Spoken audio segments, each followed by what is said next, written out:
Hey, good people. This is Rocky with Rocky's Reality, the #1 podcast for unfiltered and unapologetic culture, entertainment, and relationships.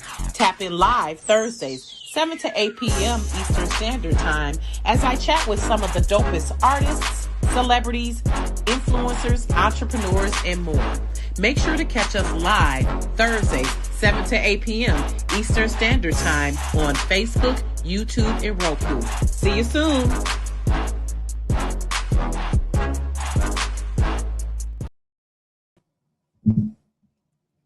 Woo! All right, now welcome to Rocket's Reality.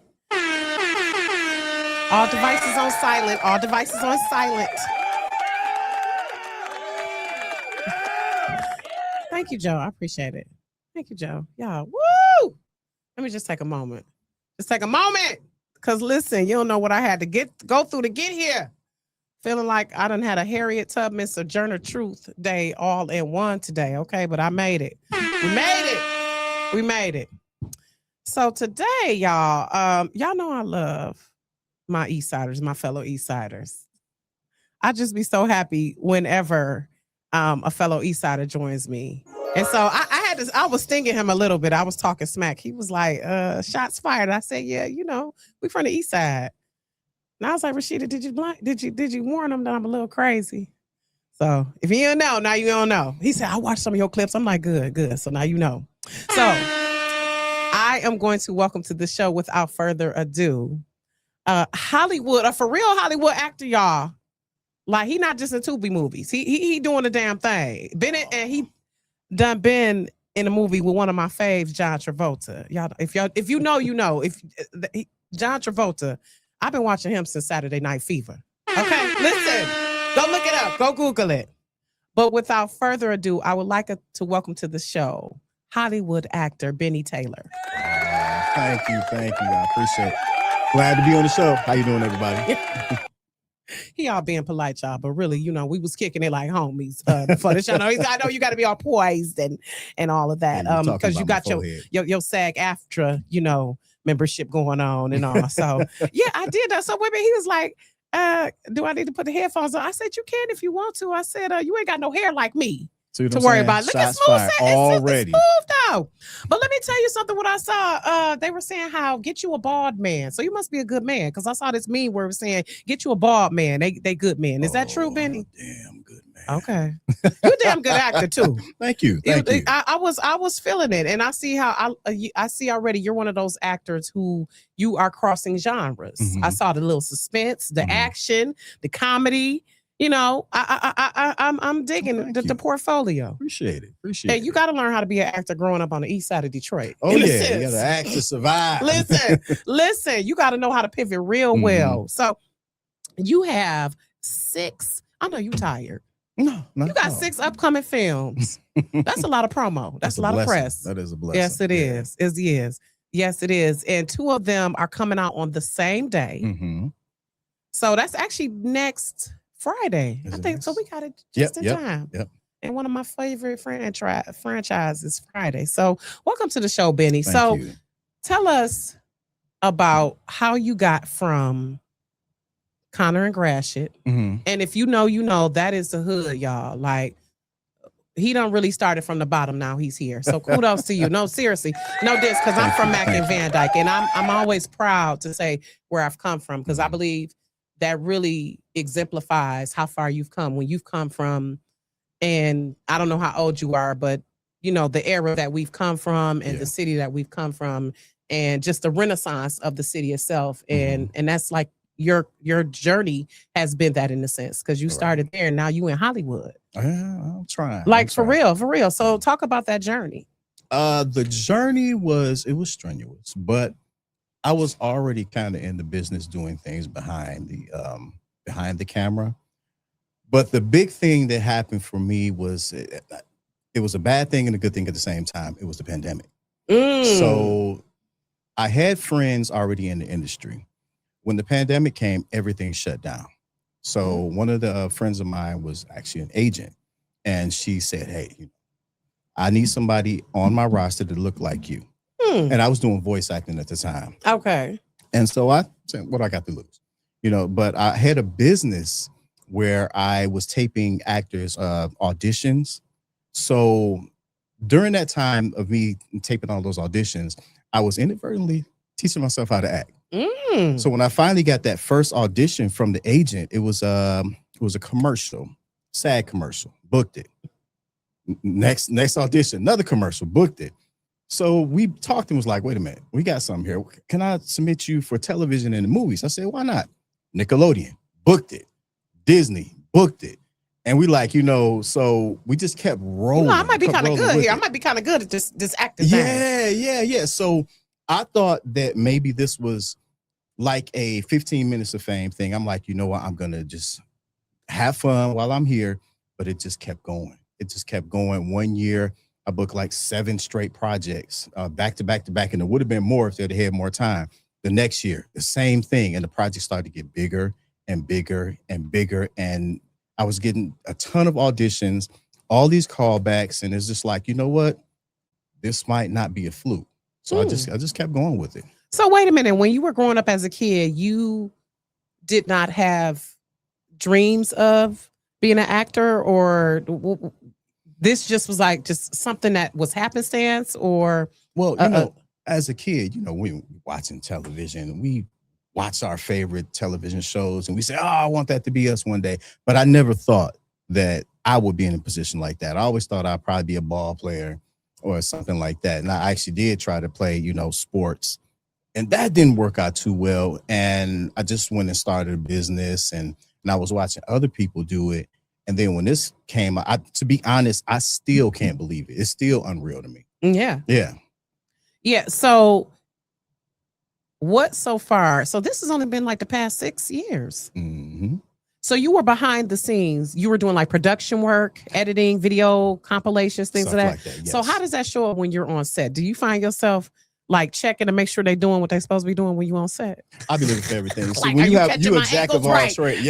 Yep. When you a jack of all trades, you like, no. Right. Like when you're doing this production, I'm looking like, no. But yeah, you do see things, and it actually helps you in your performance. Okay. So let's take a look at his reel here. So this is your reel. Kind of give us an intro to this. Oh, come on, BET Plus. Let's go. That's how you really know you made it. You on BET Plus. That is the sequel to the show Brewster's Millions. I don't know if you remember that with Richard Pryor. Come on now. Listen. So this is the sequel. Let's go. And my girl, what was it? Cicely Tyson was in that. Listen, come on now. We got Thelma in here. We got China. We got Romeo, Taekwon. A lot of great actors in this film. At Rain, Richard Pryor's daughter was actually in here as well. I played Jacob, and he was a single father, lost his wife, but he was falling on hard times, and he ran across the Brewster's family, and a lot of good things started to happen. Okay. And that piano. Okay. Mm-hmm. Comes on BET every year. In this home, given to me by my father, and I can't think to sell it. But when I saw my boy teach himself how to play that piano, I knew then that he was special, that he had a gift. I don't want my boy out there with people like you trying to help this family.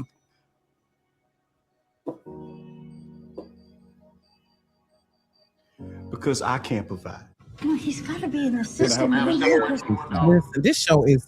Can I help you, ma'am? I have an appointment at 5:30. She is legendary. I don't understand the confusion. I'm sorry for the confusion, miss, but the person you're here to see is no longer in the section.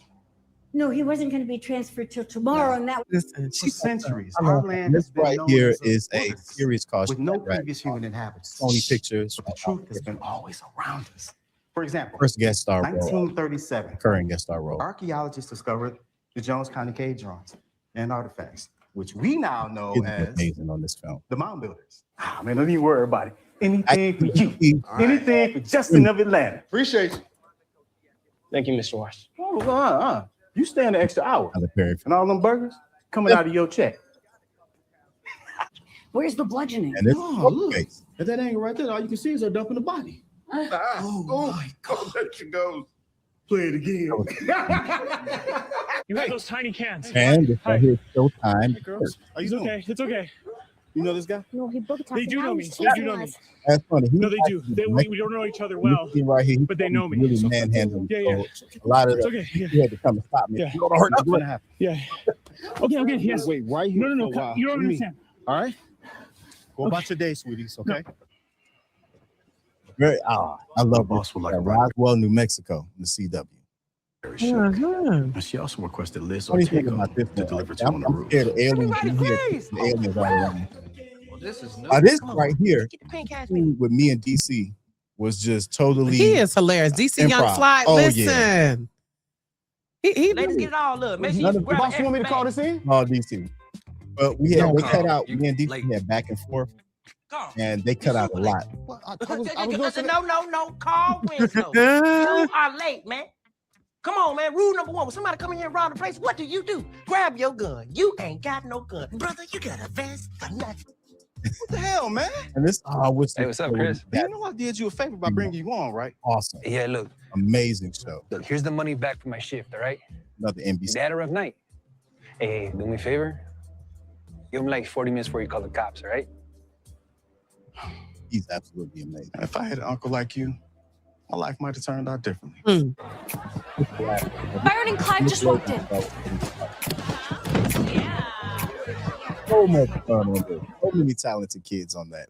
Oh, I love it. That's a range. Okay, shout out to you. Kudos to you. And it's a lot more stuff, but that's just a thing.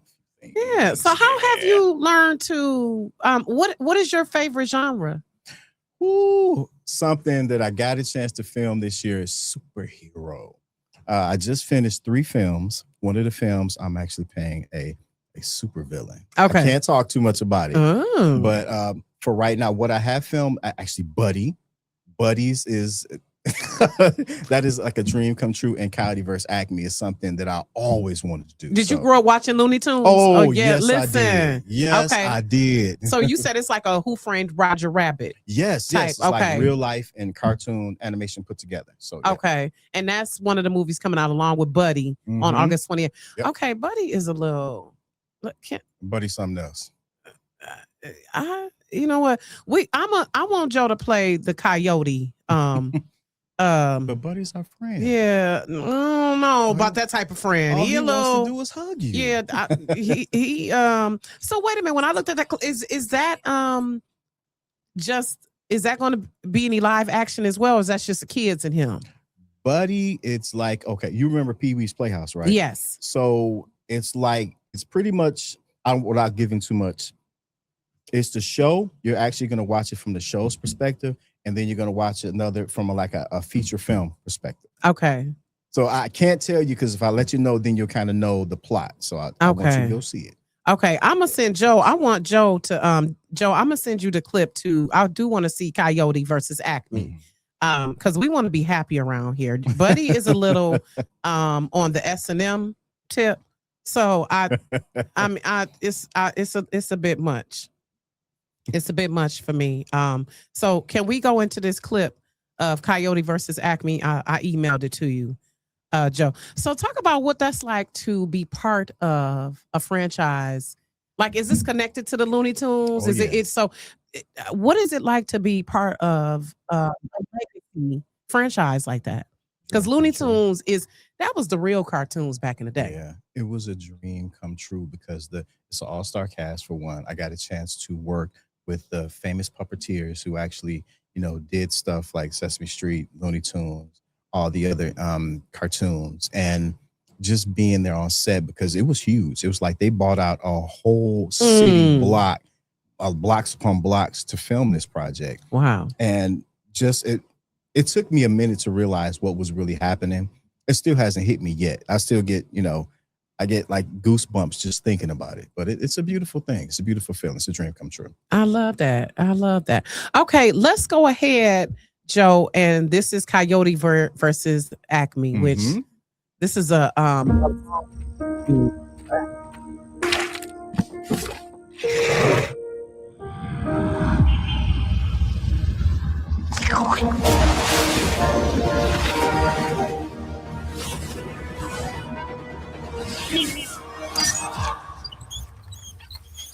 Come on.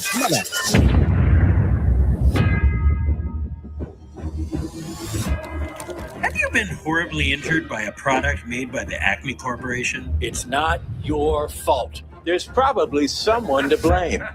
The name of the case is Coyote versus Acme. Wile E. Coyote. He is reckless. We all know who's responsible, and all of his injuries are self-inflicted. You've been settling Acme cases for years. I could probably get you $250 for that. This is your opportunity to really show people what you're capable of.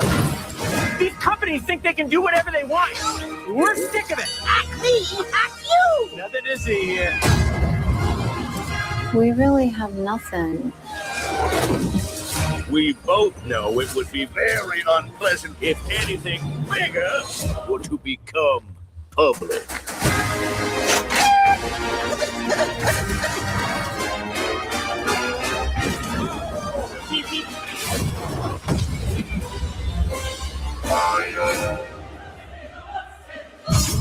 So, what is up, Doc? The Acme Corporation is releasing this film for account purposes only. We do not condone any of the storylines depicted. Oh my gosh. Is that trying to be foghorn, leghorn? That is. Listen, listen. Okay, let's go. Okay, so this has John Cena, William Ford. That's my boy from Four Seasons. Oh, he's so good in there. Good friend of mine too. He is a good. Did you see Four Seasons? Oh my god, that series. Oh my god, Amazing. that is. I love that. Lana Condor, Luis Guzman. So what role? We didn't see you in a preview, but what role are you playing in there? Okay, so you ever watch cartoons and you wonder where are all these boulders and pianos falling from? Yes. So my role, I'm called the boulder and piano mover. So in the trailer, you see cars getting smashed by boulders and pianos. That's me dropping them. So yeah, initially, I'm kind of like the bad guy. Are they going to show you doing it? Oh yeah. Well, okay. I hope so. Are you going to be the live write action? me out, y'all. Yeah. Right. Don't Yeah. edit them out. So are they going to show you live action? You dropping a piano? I'm actually yes. Okay.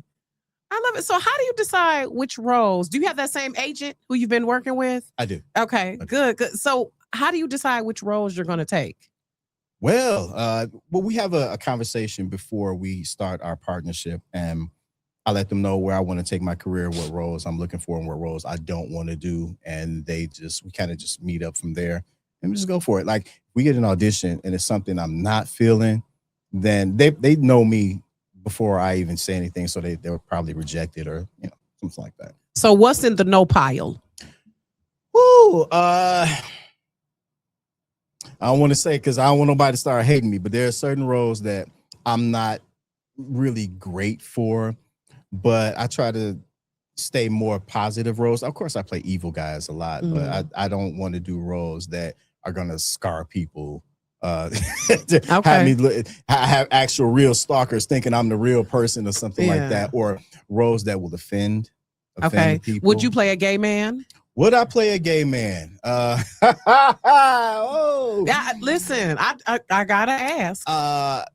I'm not. I don't think I'm fit for it. I would rather say that I would rather have somebody play that role who actually can deliver. I don't think I'll be able to deliver a role with 100%, positivity on that role. Yeah. So I mean, that's honest though. Yeah, respectfully. Now there are some masculine gay men though, y'all. Don't be. They ain't all flamboyant. Some of them you be surprised, y'all. Oh yeah. Like totally. ooh. But okay, I can respect that. Would you play a political leader? Would you play a controversial civil rights leader? If I ever get that role, I would destroy it. Because I could definitely see you on the main line with Dr. King or something like in a Dr. King remake. That would MLK. be very nice. I could really just like a whole Selma reenactment. I could really see you up there. So, you have acted with John Travolta, Diane Weiss. These are Hollywood legends, by the way. Some of my favorites. What has that been like? Beautiful. Everybody. When you're watching television and you're wondering like, how is this person? How are they when you get a chance to meet them and everything? They're just down to earth. Diane Weiss was a great screen partner. She's so quick with it. Oh my God. John Seems like you could Travolta- learn so much from them too. I can. Oh As a matter of gosh. fact, I just filmed a movie.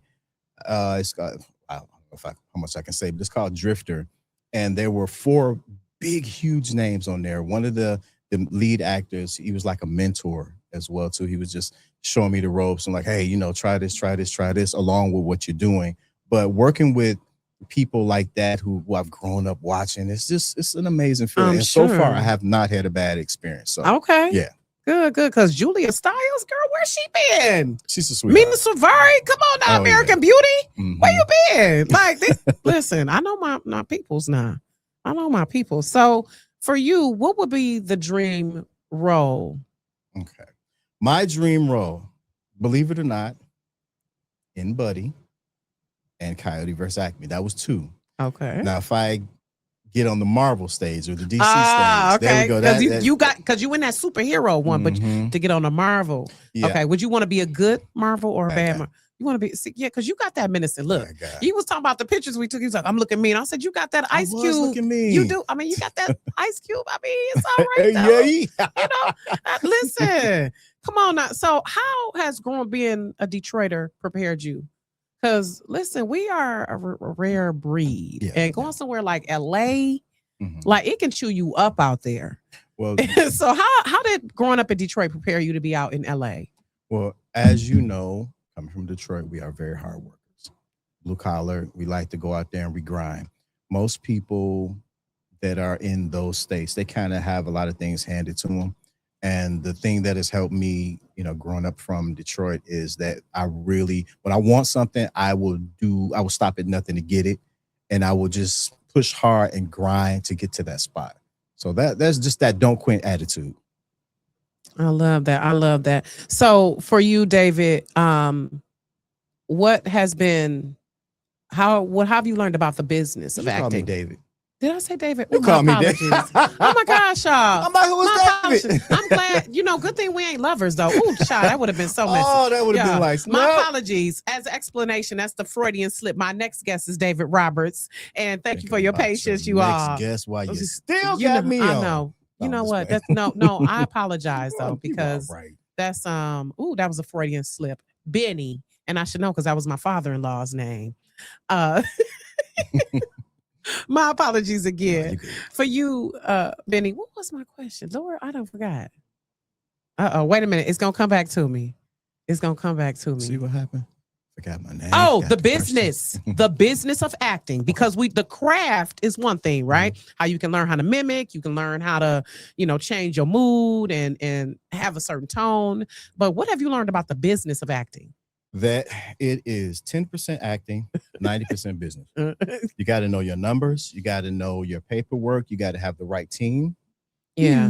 How do you learn how to trust people around you? It is tough because in this industry, it's what they call the crabs in the barrel thing, where everybody's trying to stab everybody in the back. So you got to be very careful about what you do, what you talk about, who you associate with. Even if you're going to a red carpet or after party, you got to be careful who you talk to because you can still get yourself in a lot of trouble. Yeah, about who you associate with. Yeah, good thing you marked safe from them Diddy parties though. So you good. That era is over with. No, so you just got to make sure I'm just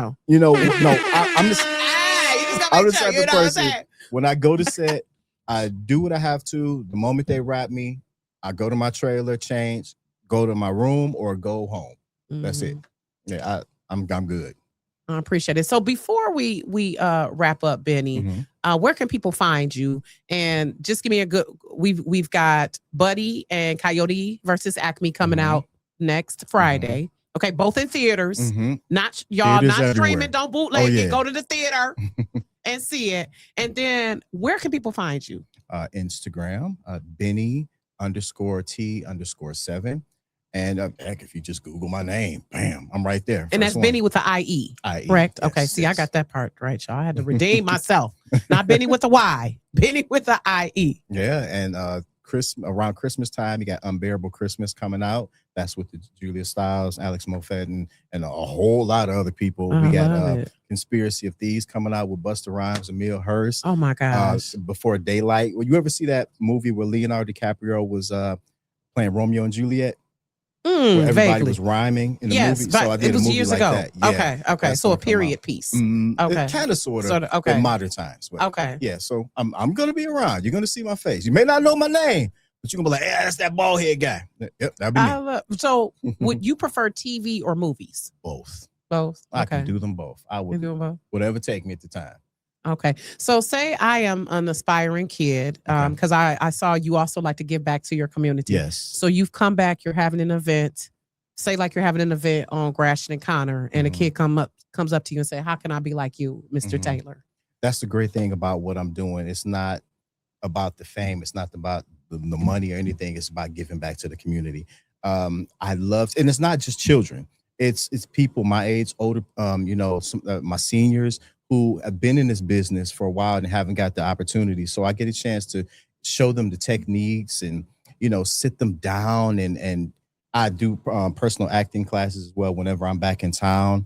I'm going to try to go to. You do acting classes. You conduct them. I help people. Oh, okay. Personal. Okay. Not are you not on the franchise thing? Okay. All right. I'm about to say you for hire. What's going on here? Acting coach. Let's go now. Let's get the multiple streams. You got to give back. You got to okay. give back. So you're doing it for free. You're saying?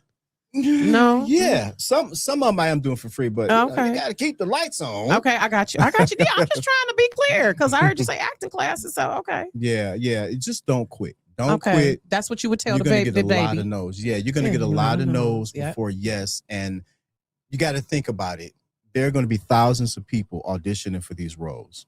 And a lot of people, they get upset when they get a call back and they don't get it. But that's the first step. You get an audition. So just don't give up. Keep pushing. And I guarantee you, whatever work you put into it is what you're going to get out of it. Absolutely. I love that. So I like to end, Bennie, with 5 favorites. And I want to thank you again for coming on the show. Please keep in touch with me. Are there going to be any red carpets for the premieres or anything's coming up? Or we're trying to work that out now. Listen, Coyote versus Acme. So yeah. Okay. Good. Okay. So looking forward to that. So I'd like to end with 5 favorites. 5 favorites. Okay. We're gonna keep it PG. 5 PG. favorites. let's go here. Okay. All right. Who is your favorite muse or actor to study? Wow. I would say Hugh Brenner. Ooh. Yeah. No, you didn't take it back to the 10 Commandments. 10 Commandments, yeah. No, you did. Absolutely amazing. Y'all better Google one of the greatest actors.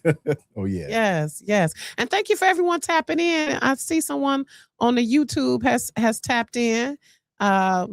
Look, Jennifer Williams, is it? Thank you for tapping. Yes. Hey, Jennifer. Hello, Jennifer. Thank you for tapping in. Okay. Favorite food?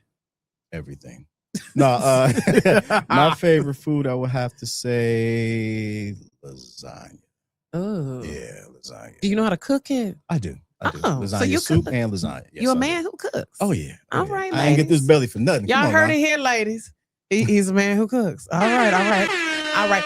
Favorite travel destination? Ooh. Oh, I've been so many places. You know what? I like Arizona. I really do like Arizona. Interesting. That's on the bucket list. It's nice. Okay. All right. That's 3, right? Yeah. That's yeah. 3. Okay. Favorite music artist? Boyz II Men. Oh, wow. I love it. Oh, my gosh. Take me back, Oh, baby. yeah. Listen, I had that Motown Philly tape now. Yeah, I used to be in a singing group, and that's all we sang was Boyz II Men, Boyz II Men, Jealousy. I love it. All the people tapping in for Bennie, thank you so much. Thank you, everybody. Thank you, Jennifer, LaWanda. I love it. Okay, so favorite role you've played thus far? Oh, you're going to do that to me. Well, this is why I do what I do. I actually have no answer for that because I love all of my roles. Aww. Seriously, I love all of my roles. Uh-huh. Oh, you gave me. No, Joe, do it. You Thank you, Joe. Hit it with the crickets. But no, seriously, because every role is different. You're wrong. Y'all wrong. How do you prepare for your roles? Do you research certain characters who have those same storyline or? Yep. If I'm playing a cop, I would probably go for a few days riding along with the cop, a lawyer. I'm sitting around with a lawyer buddy of mine, accountant. I'm doing whatever I need to get into that role. All right, love it. Well, thank you so much, Bennie. I appreciate you again for joining. And this is not goodbye. This is see you later. All right. So y'all make sure y'all follow Bennie at BENNIE underscore Taylor and the number underscore T underscore, and oh. underscore 7. Okay, you say it again. Bennie underscore T underscore 7. I love it. On Come on Instagram. now. That gave me Chuck Woolery vibes. We'll be back in 2 and 2. The way you said that was so like game show hostess. I love it. Listen. What you know about that? What you know about that? Let's go. Listen. We come from the old school. Okay, thank you all. We are gonna take a brief break. So we're gonna watch one of Joe's videos and we're gonna come back with our next guest, Mr. David Roberts. All right. See you soon. Thank you so much. You're welcome. Appreciate you. And I apologize again for my party.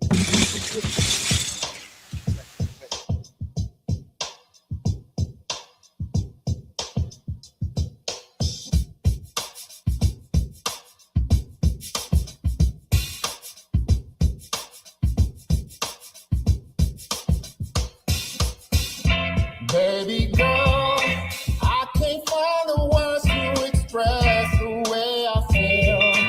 Every time you're near, my heart skips 2 beats and I go to left feet. What am I tripping on? You got me slipping on. So unexpected how affected I became when you looked me in my eyes and told me your name. Now I'm so involved and trying to have it all, but I falter because you're just so unbothered, baby. What I gotta do to be a part of your life? Let's make this thing right, baby. But I can't be no fool. Tell me, am I wasting my time? Am I on your mind, baby? I can't see no reason not to proceed.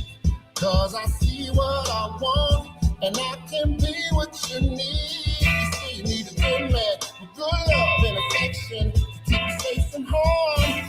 And everything you're looking for is here in these arms.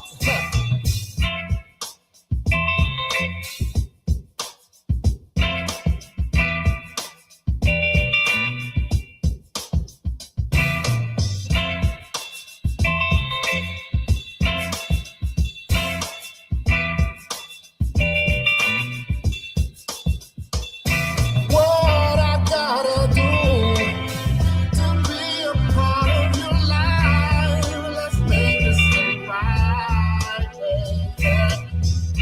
I can't be no fool. Tell me, am I wasting my time? Am I on your mind?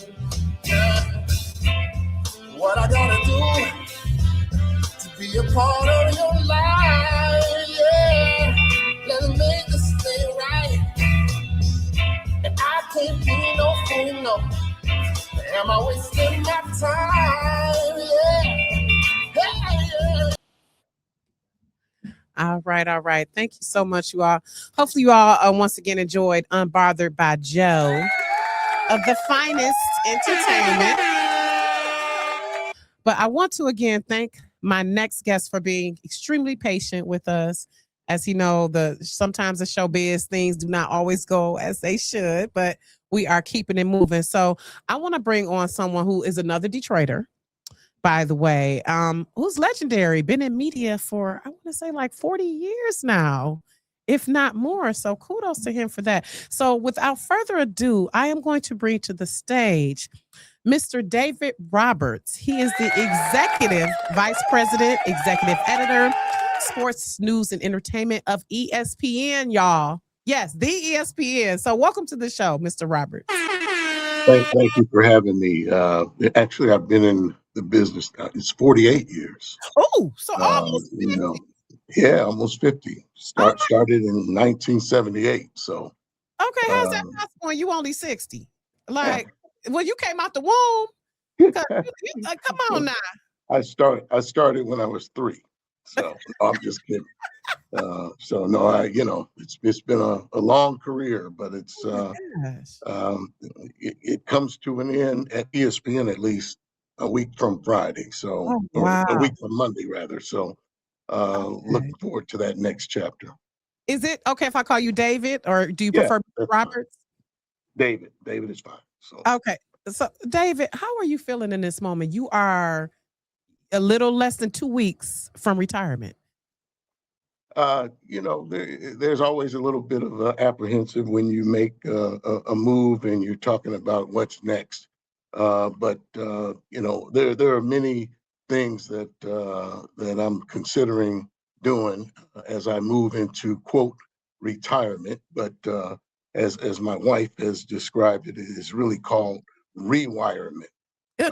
So I've been at ESPN 22 years, and we've accomplished a lot, but we're looking forward to, living most of the time in Atlanta, Georgia, instead of up in Connecticut, which, nothing's wrong with Connecticut, but Atlanta is going to Yeah. be a fun place to return to.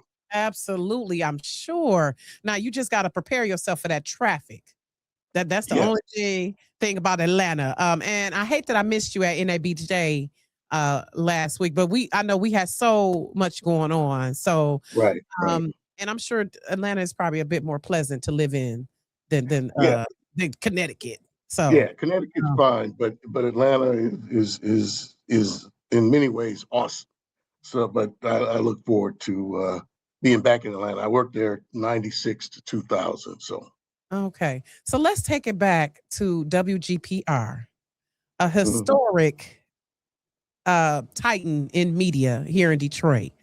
Mm-hmm. Talk about, because you said you knew as a child, and I was watching in the clip how your sister said you told your parents to shut up and everything. You was like, look, listen, now you knew from an early age you was gonna be running things. So talk about that and give me just a snapshot, because I know it's so much of your journey from being a kid who knew you were going to be a journalist. You were the one asking the questions in the family, to your first role. Well, I started at GPR. That was my first job out of college. I went to Wayne State University and graduated in '78. And, GPR provided opportunities for people like myself. It gave me my first job in the business. And so for that, I'll always be grateful. And anything I can do to help promote the WGPR Museum, and I'm hoping that all Detroiters get behind it as well, because it's a part of history that should never be forgotten. Absolutely. It's been about, I want to say, about 3 or 4 years now that it's been open, or it's Yes. yeah. Mhm. And Well, that's maybe a little bit longer than that. I know I was back pandemic. in Detroit a couple years ago for the celebration of the 50th anniversary of GPR, and I think the museum is probably about eight years old now, I believe. Okay. Oh, a little. Oh, wow. Okay, Mhm. definitely. Okay, so what has it been like? You've been a history maker, first Black news editor in Ohio. What Mhm. has been, as a Black man, how did you have the courage to get to this point? Because I'm sure you lived through the riots, so Mhm. coming from a racially charged background and still being in a Mhm. racially charged society now. How has that Right. journey been for you navigating through media? Well, I started off on the air like a lot of us, a lot of African Americans who, go into media. We want to be in front of the camera. And, one of the transformational moments for me is when I met for dinner with Cleveland Sellers, who, is the father of Bakari Sellers, who you see on CNN. And this was before Bakari Sellers was born. Um, and Cleve Sellers looked me in the face and told me to, quote, get my Black so-and-so off of TV trying to be a TV star and get into a position where you can decide SHI, you know what. Yeah, And you can say shit. I'm here. Won't. yeah. Well, Right. He like, I need you to be where you making the decisions. He like, forget well, all of this. my mother might be watching this, so I'm Okay. gonna. But the bottom line is, when he had that conversation with me in 1981, that's when I, made that decision. Okay, well, maybe he's got a point, and get into the decision-making path, which is what I did. And so I went from a reporter in Greensboro, North Carolina, to running the assignment desk in Detroit at WJBK TV. where Beverly Payne was the anchor. And Detroiters know who Beverly Payne is. And then from there went on to different markets in Fresno and back to Greensboro. And then I became the first Black news director in Ohio at WDTN in Dayton. From there, went to Baltimore. From there, went to Atlanta. From there, went to Washington, D.C., and then to ESPN. So here I am now, 48 years later. And So. you showed those characteristics early, because just like when you were still in college and you facilitated the lawsuit against NBD, like Right. those were like milestones in a sense, preparing you to be, on this trajectory that you've been on. Well, it was an interesting time in life. That was another turning point because, I worked at National Bank of Detroit when I was a senior in high school through college. That's how, I paid my way through school. And it took note of the fact that they had all the Black folks working on 2 floors primarily in the lowest paying jobs. And so I ended up spending 4 years kind of researching the place and trying to figure out what happened. And as it turned out, it turned into a class action lawsuit against the bank. So it was interesting going through that process because again, that was another defining moment in my life. Absolutely, a milestone. So how did you come to be at ESPN? You're responsible for some heavy hitters, such as, Rich Eisen, my fellow Wolverine, by the way, Go Blue, Mika Andrews, Stephen A. Smith, Mike Greenberg, and I don't want to butcher her name, Chinny. I don't Sinead Ogumake. Okay, thank you for saying it for me. But how did you come to be at ESPN? Well, I spent the first half of my career in local news, and like all local news directors, at some point you're like a head coach. If the ratings don't happen, then you get fired. And so I was in Washington, D.C. We couldn't get the ratings up, and so I got fired and went to ESPN from there when they were on a recruiting mission to diversify their ranks. So I said, okay, I'm going to take a different path and kind of go from that local news merry-go-round, is what I used to call it, into something different. And as a result, I was at ESPN 22 years, doing a whole bunch of different jobs. And this last 3 years has been great, overseeing SportsCenter, everything from the NBA to Get Up with Greeny and Get First Up, Take Pardon with the Stephen A. Interruption, And First right Take, partner, all of those shows. And so NFL Live. yeah. Well, I don't have NFL Live, but everything else that's on the studio side, fell in my purview. But it was again another defining moment. It's funny.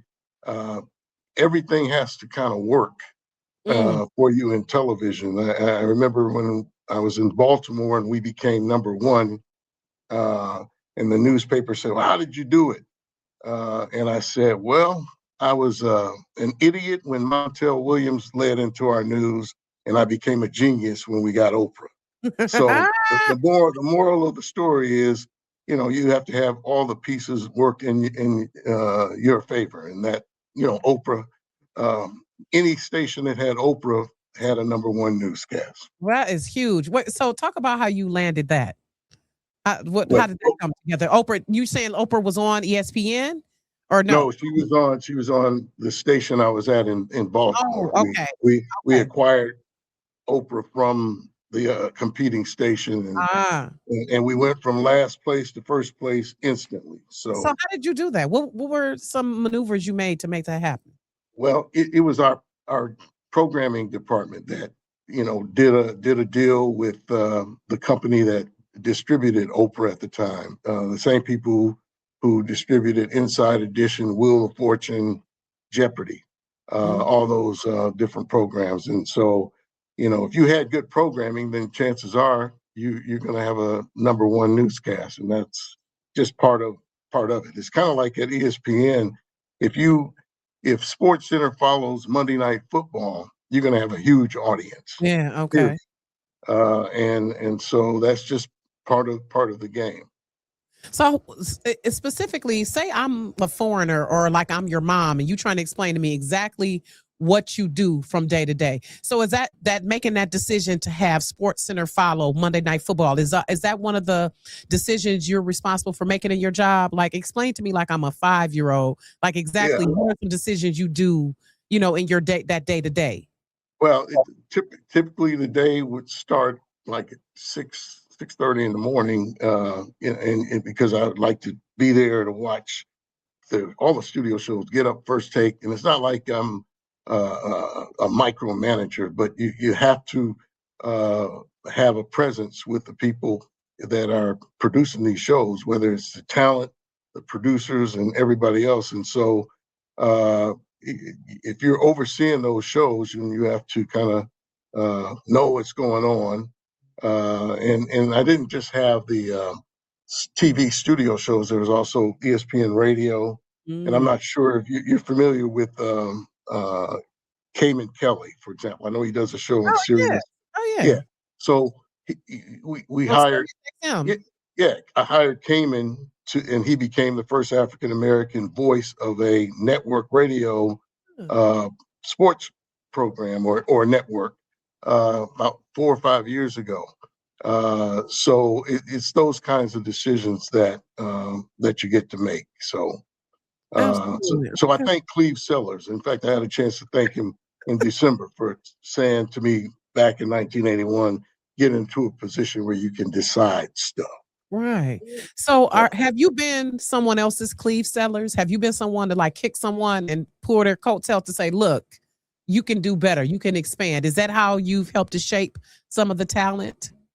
Yeah, I think as I leave ESPN, there are some real talented young African American behind the scenes, and of course, plenty of those you see in front of the camera who I was fortunate enough to a recruit or elevate or position so that you see them on a regular basis, or they're impacting the content that you watch on Sports Center, for example, every single day.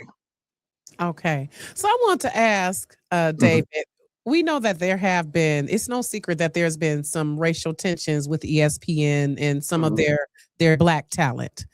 And like recently, like the firing of Ryan Clark specifically, some past things with Jamel Hill and just others. It's no secret that it's been like some racial tension and sometimes some disparities with how Black talent is treated there at ESPN. What is that like for you as someone who's Black and in leadership there? Well, if you have the opportunity in the room, then your voice can be in that room and you can be part of the dialogue that might lead to those kinds of decisions, and you can express whatever positions that you have. But sometimes, the thing I've learned about being in leadership is that you're in a pretty lonely space because sometimes some of the biggest obstacles or challenges that I've dealt with as a leader in this position comes from our own people. And at the end of the day, the bottom line is either you cut it or you're going to get cut. That's the bottom line. And sometimes it's easy to fall back on the racial issue, and it's real because I deal with it myself throughout my career. But you can't just use that as a crutch. You just have to make sure that you come to any program prepared. And those are some talented people that you name, whether it's Ryan Clark or Jamel Hill and others. And Michael Smith. Yeah, Michael Smith, who's just an awesome human being, and he's someone that I think about all the time because he's dealt with situations personally, and I watched how he was there for his wife as she was dealing with cancer, and he's somebody that I'll admire forever for that reason. But you just have to look at it for what it is, because cultures evolve, uh, people have different agendas, and you just have to be strong enough and consistent enough to thrive and survive within that culture. Gotcha, gotcha, Mhm. gotcha. And it's definitely, I mean, ESPN is a conglomerate, so I'm Right. sure it is a hell of a culture to thrive in. So, what are your thoughts on the recent thing with NABJ giving Stephen A. Smith the thumbs down award? Well, the phone certainly blew up as soon as that happened. And I wasn't at the gala. The only thing I'll say about that is that there was probably a better way to uh, address the issues or concerns that NABJ had. And I have many thoughts and feelings on that. But I'll just say that I wish that it had been handled differently. Stephen A. I work closely with Stephen A. and I know his commitment to Black folks. Period. Mhm. And he doesn't get enough credit for it, because he's not just talking sports. He's talking about a whole bunch of other stuff. And so therefore that makes him a moving target in some respects. But I would just say to NABJ that you probably could have handled that differently by, taking it offline privately and having that conversation that way. And Stephen A., you don't have to speak for him. He'll speak for himself. So. Mm. So what is it you see in talent? What is it you saw in Malika Andrews, in Rich Eisen? What did you see that made you want to, or a Stephen A. Smith? What made you cultivate that talent? Like how did you learn? Like they have it, they have that it factor. Well, it's more than just like Malika or even Stephen A. It's being able to identify. If you watch, for example, Shanae Agumake, Mm. she is exemplary when Yes, it I comes love her. to Yes, covering any it basketball, is. whether it's Yes. men or women. Yes. And when L. Duncan was at ESPN, and we put together the team of L. Duncan and Andrea Carter and Shanae Agumake, we had 3 strong Black women, and they were regarded as one of the best studio shows in the business. And so, you have to be lucky, because if you hire a talent like Rich Eisen, you're bringing him back. He used to be at ESPN. He used to co-anchor with Stuart Scott. Right. And so for me, it was like a 2-year project to get him back Mm. at ESPN, where he can, uh, you know, just reconnect with that audience and bring back some of the magic of the past and Mhm. create what he's going to do in the future. So, but the biggest thing is talent has to have a memorability factor.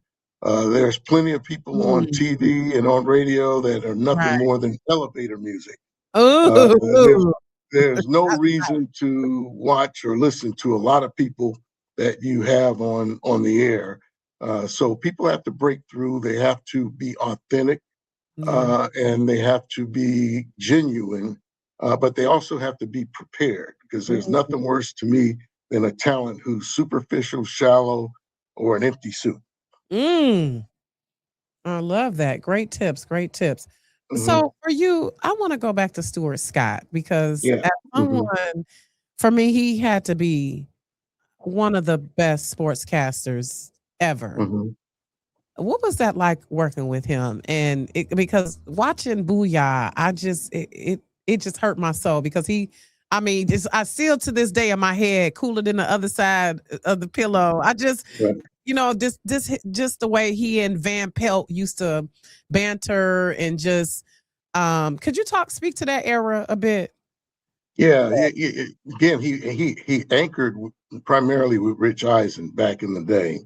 When I got to ESPN, Stuart Scott, had been there a while, and he went through a whole lot. You talk about a culture that he had to deal with that didn't understand what it meant to be authentically Black. They didn't understand Stuart Scott, so he had to deal with a whole lot of crap. And again, I could say something else, but he dealt with a whole lot. But he was a true trailblazer who opened the door for a whole lot of other African American talent, both males and females, who can be themselves, and that includes the folks like Elle Duncan or Christine Williamson, who we have on the air right now doing the 6 o'clock. Again, Shanae or Malika, and what I look for is what Stuart Scott actually brought to the table, which is he was authentic. He was distinctive. He wasn't like anybody else, and that's the key to success for any talent. Absolutely, because I'm not a huge sports fan. I watch because my husband watches. Of course, I'll root for the Lions. I'll root for my Wolverines, the Pistons, my home teams. But you're right. He was a distinctive voice and someone who I actually looked forward to watching. Even though I wasn't a sports fan, I looked forward to watching SportsCenter because of his descriptions and the cadence of his broadcast. So, but I wanted to show a clip, a video, the recognition video that you sent me. Just want to show a couple minutes of it because I was so excited about your family providing their feedback on you growing up. Now, is this your where are you in the birth order of your siblings? I was the third. We had first 3 boys and then 3 girls. Okay. Awesome. So we're just going to watch a few minutes of that and then we'll come back.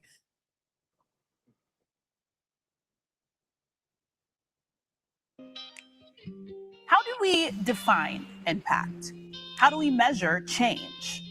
Which comes first, ratings or respect? The career of David Roberts is the answer to these questions. Roberts retires from ESPN after 22 years with the worldwide leader in sports, where he was executive vice president and executive editor of sports news and entertainment.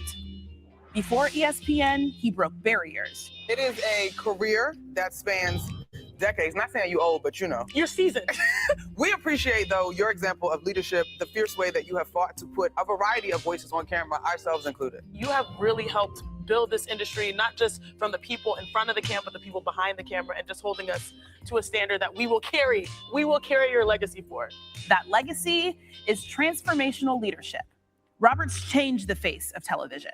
Without him, American media does not have the diversity it now enjoys, both on and off camera. He's done a lot as a trailblazer for people who look like us, making sure that we had a proper seat at the table and be able to express our ideas and make sure that our voices have been heard. While he championed diversity, he also stayed laser focused on ratings. The audience was always the main focus. Roberts showed and proved that diversity is smart business. It was all important for Dave to make sure that he advocated for those that frankly looked like me. Being authentic was something that was important. Dave Roberts absolutely empowered me to do just that. I wouldn't be where I am today without Dave Roberts. That is a hard stop. The legacy he leaves behind, we as a group, as a collective, have to carry on together. David Roberts was born and raised in Southwest Detroit. He loved baseball and rooted for the Cleveland Indians because they signed Black players while his hometown Tigers refused to integrate. As a young child, David would follow us around with a pencil everywhere. We were being interviewed while we were eating breakfast, dinner, lunch, and before we went to bed. One thing that comes to mind with David, one night our parents were having a loud disagreement. David got annoyed. He got out of bed. We all watched him walk past us with his Fruit of the Loom shorts on and go storming downstairs. And he got in the middle and said, "Cut this out. We have to go to school in the morning." Working at a bank to help pay his way through Wayne State University, Roberts saw that Black employees were confined to the worst jobs. He and 2 others filed a successful class action lawsuit. He was just someone who carried himself professionally even as a young man. I'll never forget his mother told me that he was one of the only kids she's ever known who knew what he wanted to do professionally as a little kid. He actually began his career in 1978 on camera as a reporter for Black-owned WGPR in Detroit. In 1980, working as a reporter for WFNY in Greensboro, North Carolina, advice from civil rights leader Cleveland Sellers changed his life. Sellers told Roberts he should move into management because management makes decisions. In 1982, Roberts returned to Detroit as an assignment editor for WJBK. In 1987, he became the first Black news director in the state of Ohio at WDTN in Dayton. He moved to the same position at WBAL in Baltimore. The story of a young boy from Detroit with a passion for justice and truth who worked to make that possible in the lives of the people he worked with and the communities he served. Thank you, Dave, and congratulations. Then, in 1996, he became the first Black news director in the state of Georgia when he took the job at Atlanta's WXIA. Dave, you have been amazing. Your career has been astounding, astonishing, and just remarkable. All of the people who you've worked with along the way, I'm sure, are so grateful and are going to miss you. All right. So how do you feel when you watch that? You know, I have to say it was real humbling to hear that. And by the way, let me give you, you saw Leslie Foster from Washington. She was one of the people who spoke. She's also a Detroiter, so she's been. I hired Leslie 25 years ago in Washington, so she's been a main anchor there for over 20 years. So she could be a guest on your show at some point, maybe. I love it. Okay, plug me in. I would love to. Yeah, Leslie Foster. Yeah. But you know, hearing that, you know, I got to tell you, I'm still upset with my sister and my dear bride for putting that little baby picture of me up there when we showed up at the event last Wednesday. I said, "What the hell is this doing on the board?" As I'm walking into the restaurant. You know, but it was humbling, and I'm grateful for the fact that people think that and they believe that I had an impact, and if I did, then you know that's very rewarding because that's why I got into the business. Oh my gosh, but do you sometimes sit back and think like, David, I have done a lot of stuff. I can't believe I've done all this stuff. Like, well, I'm old as hell. As no, I'm I've been around. So you know the one thing I'll say is that when people in especially Black folks, when we get into these positions, we should get in there with a purpose. There are a lot of Black folks that get into these positions with these titles and they don't do a damn thing, or at least they don't do anything memorable or impactful. So that's never been me, never going to be me. So you know, that's just the reality that I go by. All right, you're a go-getter. Yes, I'm a go-getter. You must be a fire sign. What's your sign? I gotta ask. I think it's Sagittarius. So. Oh yeah. See, didn't I say fire sign? Because we got that in us where we getting it. We gotta. I'm an Aries. We gon' the fire got to keep going. We either start it or we facilitating it. We moving it along. What's going on with this thing? So what are you gonna do, David? In your did your wife call it your rewirement? Rewirement. She said it's rewirement, repositioning, and some other word I forgot what she said, but she has no intentions of letting me sit at home and do nothing. So time to travel. Yeah. So, but do you have any plans though? Or besides just doing nothing, or how? You know? Oh no, I have plans. Hopefully the plans will be a little clear pretty soon. But in the meantime, I'm reflecting on great 22 years at ESPN.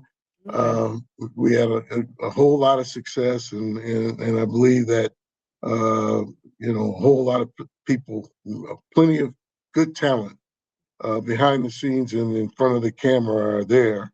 And so whether I watch much, I probably won't, because one thing about me is when I leave, I leave. So yeah. So you won't want to uh, peek to see how they doing after you've left. Like, how are they well, doing things? they'll know how to get in touch with me. So Okay. and by the way, I'm not on social media. Because I think it can be too negative and Mm. counterproductive. So Yeah. and Well, plus how did I'll you get know that pissed the off. fans of the audience Mhm. wanted without incorporating social media? Like, how did you stay Oh, so abreast? it's social media. It's social media. We have it all over the place at ESPN and everywhere I've worked. I'm Mhm. just saying personally, I'm not going to That you be don't interact. accessible on social media because you can hit send on the wrong thing and then you'll be Yeah. gone. So Yes, as we have seen many a time, many a right, time, many a time. So, right, okay, so I'm coming into your position, right. David. What advice do you have for me? How do I carry the torch? Uh, you know, be prepared, be decisive. Uh, uh, Understand that leadership doesn't mean that you know everything. Surround yourself with people that are smarter than you in areas that you know you're not smart in or versed in, Mm. and know your audience. Um, don't let anyone tell you that diversity doesn't matter, because Mm. we hear a whole lot of that these days, especially with the current political climate that we live in. Mhm. And that's a bunch of BS. Mhm. Because another one of my philosophies is you cannot have a good business if you are not reflective of the markets that you serve.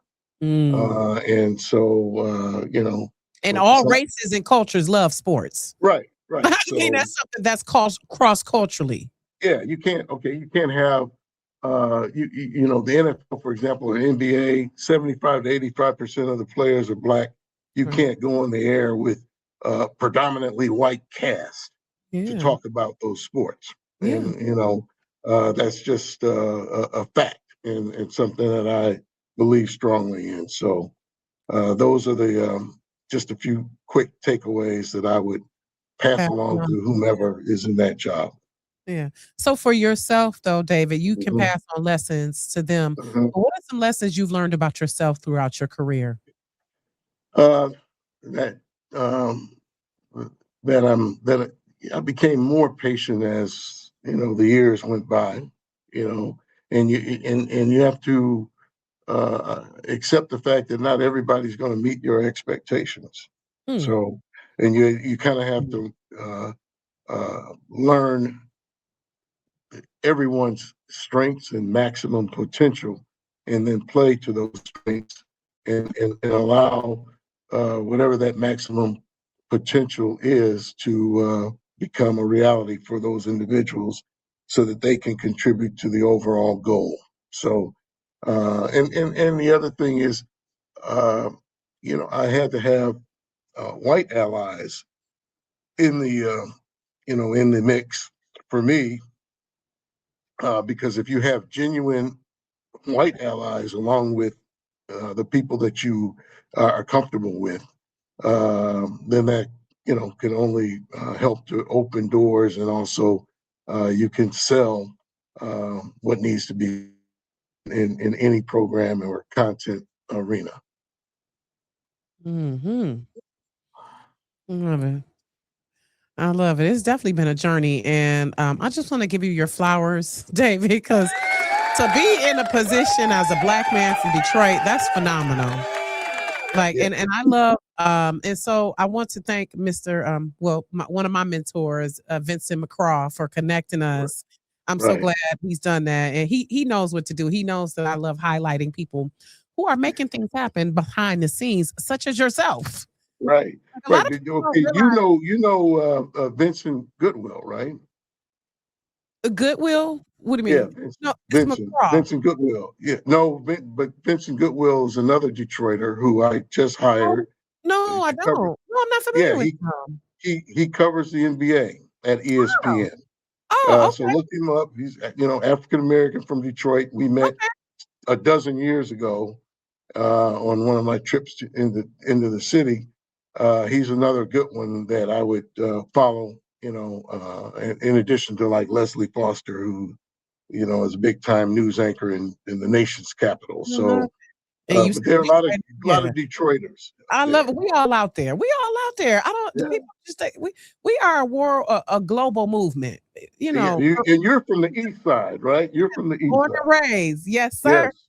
You said you told me, is it Seymour? Seaburn.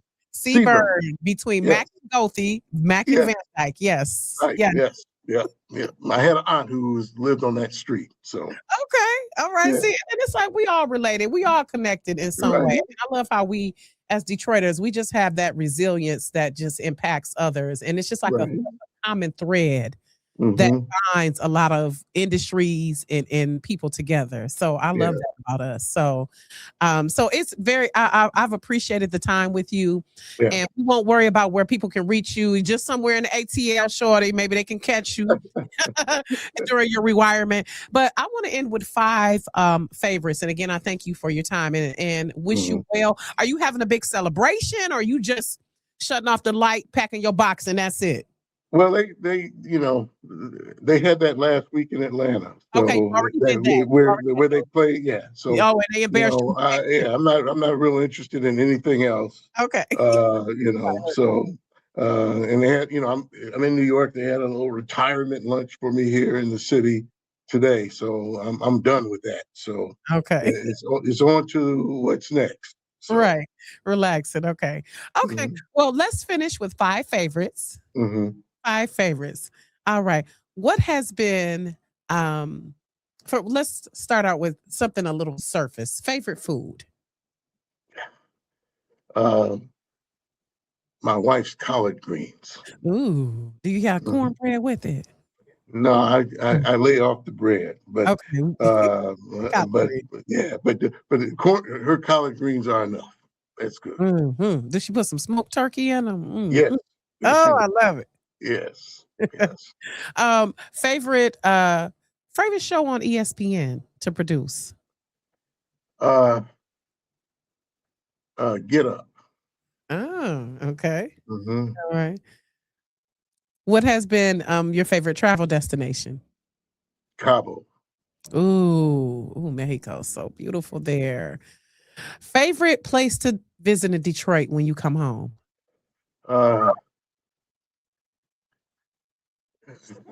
God, I don't know. I don't know. There are a lot of, I used to love Tiger Stadium. I'm not that fond of the current baseball stadium, but but I do like where the Pistons play. Okay, LCA. Yeah, that's what. Yeah, Well, yeah, yeah. So I would say that's my favorite, place Okay. to visit. Otherwise, I'm usually coming home seeing my my mother and siblings. So I usually don't stay long.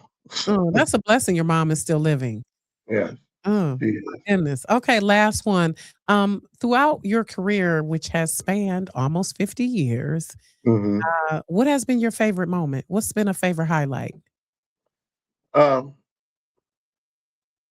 the favorite highlight was watching this new talent come onto the scene, and I hope I know you don't follow sports, but take a look at some of the new and future. I call them future stars of the industry.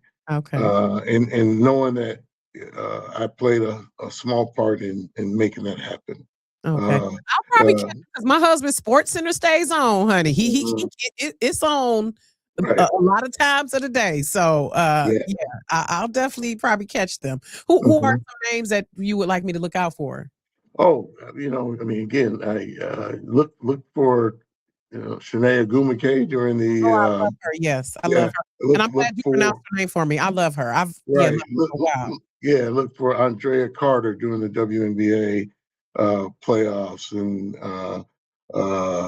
Amina Smith, who she's about to go out on a maternity leave. Trevor Scales, who is from Atlanta, and we got him to come back, and He anchors the 11 o'clock sports at night. Keanu Martin, who we just hired from CBS, and there are a whole lot of other really good, talented people on the air. You know Malika Andrews. She does a whole lot. Her role continues to expand, and she was just a newspaper writer when I put her as the host of NBA Today. So there are a lot, and I'll leave you with a story.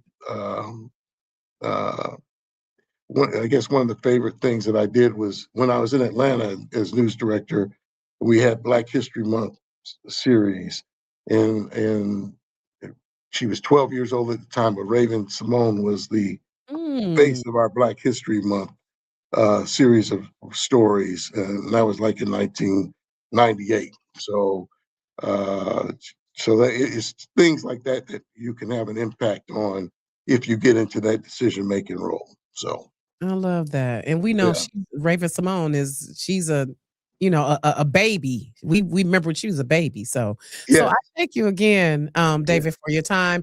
And thank you again for being so patient with us as we started a little later today. We thank you again for hanging in there and taking the time. Thank you. Enjoy your environment, relax. I can't wait to get to that space that you're in now. But enjoy. I'm gonna look you up when I come to Detroit. So let's do it, because I would still love to meet you in person. Absolutely, please do. And I would still love to, whomever you recommend, I would love to have them on the show. Okay, all I know if you recommending them, they gotta be doing something. Thank you. Thank you so much, and have a good night. Take care. Alrighty. All right, y'all. So thank you again for watching Rocky's Reality. Next week, who do we have? We have Dr. Brianne Standiford Barrett. Excuse me, Dr. Brianne Standiford Barrett, who is the medical advisor to Black Girl Vitamins, y'all. And we will also have Isaac Gordon of Breakpoint Booking Agency. It's one of few Black-owned talent booking agencies in the world, pretty much. So y'all know I like to bring these people out of the, dig them out of the crate, y'all, so y'all can see where they are. So thank you again for watching Rockets Reality. See you next week.